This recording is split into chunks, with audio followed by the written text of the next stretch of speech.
ওরে প্রথম বিয়া করলাম আমি জেলা বাগের হাট। প্রথম রাতে বউ আমার ব্যাঙ্গা ফেললো খাট আমার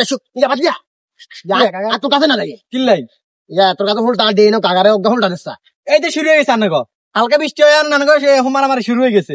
বাতি যে একটা বুঝ কাকার বাদ তো হানি উঠছে না সেটা তুই জানো। কাকারে কোকে হোলটা দিলে না ভালো তো বুঝছো, কাকার তো ঘরে কিছু নাই। ইয়া কাকা আনার বাদ বুঝে হানি উঠছে। আরে বেটা মানুষের বুঝাই তুই বোধ সেলিম কাকার বাদ হানি উঠছে, সেলিম কাকা বাদ পাইতে এটা মানুষের বুঝাই তুই বুঝাই দেখা হোলটা অজ্ঞা সেটা কাকার দুগা দিবি কারণ এত রিস্টা কার না বেটা। এই তো চাষরামি শুরু করে দিয়েছেন। বাতিজা এটা শেষরামি না, এটা হচ্ছে মানব, মানে তুই একটা মানবতার ফেরিওয়ালা হবি বেটা। আর দিলে বেটা আমি হাইলাইট করিম না, আর বাতিজা ওটা দিছে আমি হাইলাইট করিম বেটা, তুই যদি মানবতার ফেরিওয়ালা কাকার যে মেতে দুগা হোলটা দিচ্ছা দূরে কাকা আঙ্গে নান্নার হোলটা দিব। বাতিজা তোর ওপরে না কাকার ওকে হোলটা দিচ্ছ, কাকার ওকে হোলটা দিস বাতিজা। এটা আল্লাহ তালা বাতিজা যা ফাম দি হোলটাই দেয় না, কোন দিন হোলটা গুলো বন্যাতে শুরু হয়ে গেছে।